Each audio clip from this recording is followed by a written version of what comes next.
सुविषम कृते रक्षतम रक्षतम च। क्या रक्षा हो जाएगी? मेरी बुद्धि का दर्शन ठीक हो जाए। ये जो बुद्धि निश्चय कराती है ना, बहुत गलत निश्चय कराती, इसमें सुख, इसमें सुख, इसमें सुख, धिक्कार है। भगवान की कृपा से दिव्य मानव देह प्राप्त करके दिव्य आध्यात्मिक सुख प्राप्त करने की लालसा रखनी चाहिए, ना कि भोग दृष्टि से देखना चाहिए। हे प्रभु मेरी रक्षा करो, मेरी बुद्धि शुद्ध हो, नहीं तो दुर्गति पक्की है, पक्की दुर्गति है। फिर जब काम अपना अधिकार जमा लेता है हृदय में, तो क्रोध का तांडव शुरू हो जाता है, नाक में गुस्सा रहता है, छोटी छोटी बातों में वो अपने पूज्य जनों को भी कटु वचन, कठोर व्यवहार, हिंसादि भी कर सकता है। जैसे बड़ा भ्राता पिता के तुल्य होता है, पिता माता ये भगवान के तुल्य होते हैं, पर क्रोधी पुरुष इन पर भी हाथ उठा देगा, इनको भी अपमानित कर देगा। हो सकता है क्रोध ज्यादा बढ़ जाए तो हिंसा भी कर सकता है। ये राक्षसी बुद्धि के लक्षण हैं, जो माताओं बहनों में काम भाव देखना और क्रोध करना। ये क्रोध बहुत बड़ा अनिष्टकारी, कभी किसी का क्रोध से मंगल नहीं हुआ, कभी किसी का मंगल नहीं हुआ। क्रोध को क्षमा के द्वारा नष्ट करना चाहिए। नाम जप से ऐसा धैर्य धारण करना चाहिए, जो आपके प्रति अपमान की क्रिया, प्रतिकूल क्रिया, तिरस्कार क्रिया, अहित क्रिया करे, उसको भी क्षमा कर दो। क्षमी अद्वेष्टा सर्वभूतानां मैत्रा करुण एवच निर्ममो निरहंकारां सम दुखा सुखः क्षमी। क्षमी क्षमावान, क्षमावान बलवान होता है, क्रोधी बलवान नहीं होता, वो कमजोर होता है। क्षमावान बलवान होता है। क्षमा के द्वारा क्रोध का नाश करो। प्रिया प्रीतम के स्मरण से, उनके चरणारविंद के चिंतन से, उनकी लीला गायन से अपने बुद्धि को इतना परिपक्व करो कि अगर गृहस्थ हो तो अपनी पत्नी के सिवा सर्वत्र जननी भाव हो, पूज्य भाव हो। प्रियाजू की सब सखियां हैं या स्वयं जगत अम्बा इन रूपों में विराजमान हैं, ऐसा पवित्र भाव करो। जैसे हम अपने घर में जवान बहन, जवान बेटी, जवान परिकर के साथ रहते हुए कभी दोष बुद्धि नहीं होती, कभी ये भाव ही नहीं आता ये स्त्री है, मेरी बहन, मेरी बेटी। ऐसे ही चराचर जगत का भाव बन जाए तो हमारी बुद्धि शुद्ध हो जाए।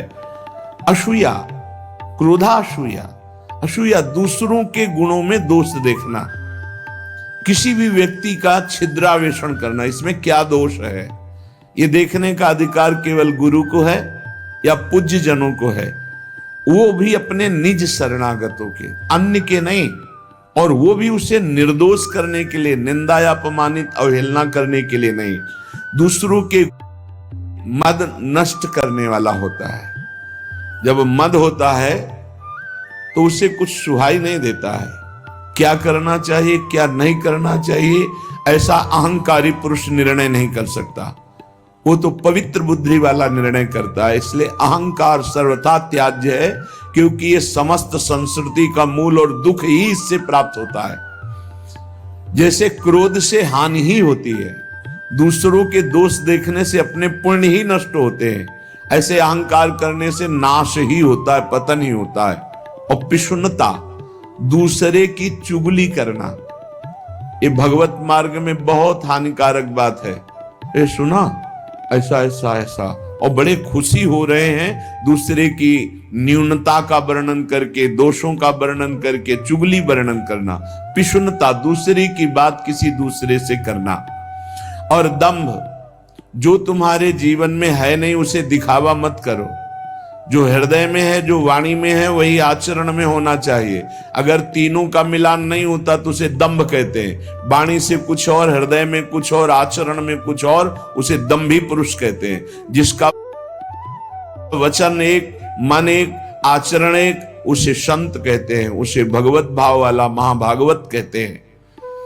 लोभा अनृताद्य, लोभ, धन का लोभ, नाना प्रकार के विषयों का लोभ, ये अगर मिटाना है तो नाम जप करना होगा।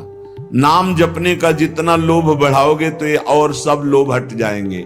लोभ पास जेहि गल न बंधाया, सो नर तुम समान रघुराया। और अनर्थ है झूठ बोलना। झूठ बोलना बहुत सहज होता जा रहा है, इसीलिए भजन में बड़ी हानि, बड़ा निषिद्ध है झूठ बोलना। शास्त्र में बहुत इसे रोका गया है। आज तो झूठे ही लेना, झूठे ही देना, झूठे ही भोजन, झूठ चवेना, हर बात में झूठ बोल रहे हैं लोग। झूठ को पाप ही नहीं समझ रहे, वाणी को शासन में नहीं ले रहे कि मुझे सत्य बोलना है। अगर गुरुदेव से झूठ बोला तो गुरु से कपट, मित्र से चोरी, या हो निर्धन या हो कोढ़ी। इस जन्म में नहीं तो अगले जन्म में तुम्हें कुष्ठ रोग होगा, गलित कुष्ठ होगा।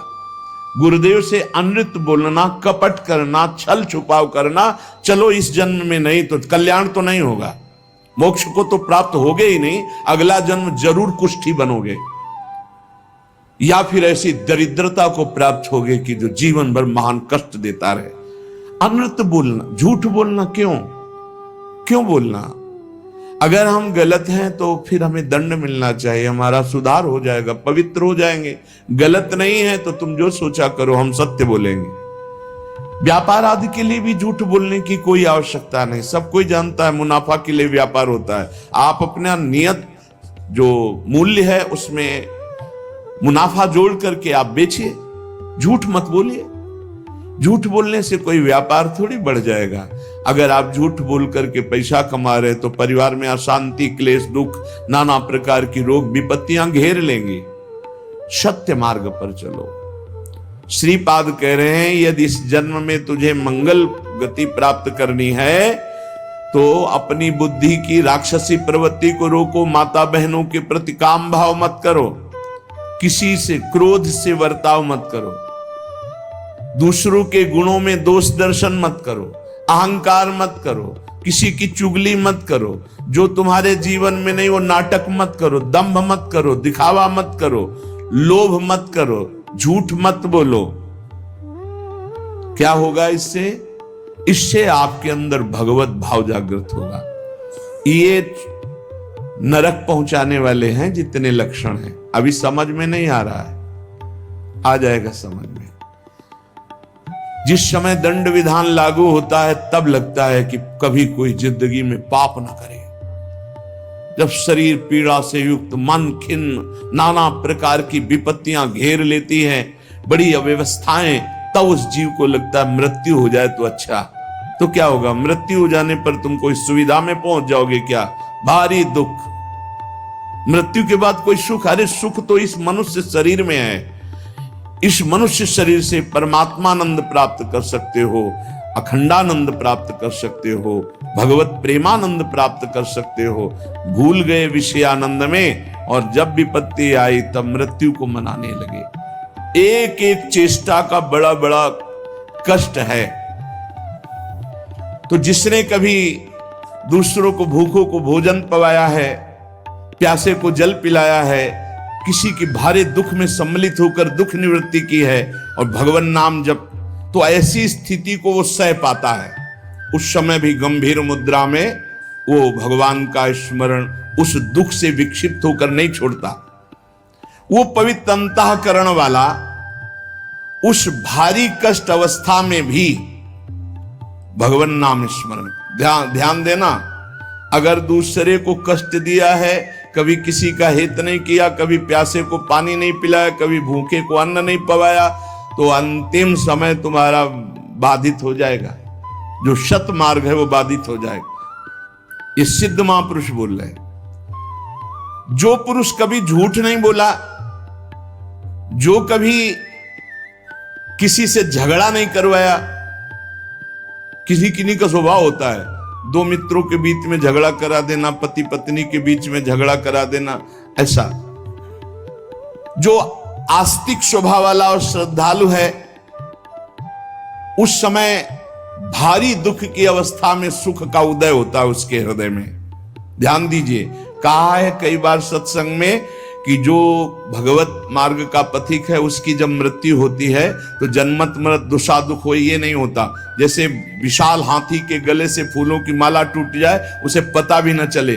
तो कह रहे हैं उस समय उसके हृदय में एक अद्भुत सुख प्रकट होता है।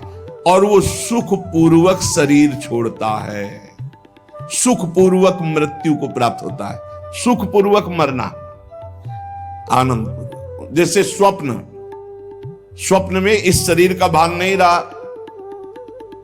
रहता, सैया में पड़ा है, ऐसे स्वप्नवत शरीर छूटा और वो जो देवता की, जिस इष्ट की आराधना की, वो वहीं प्राप्त हो जाता है जाकर।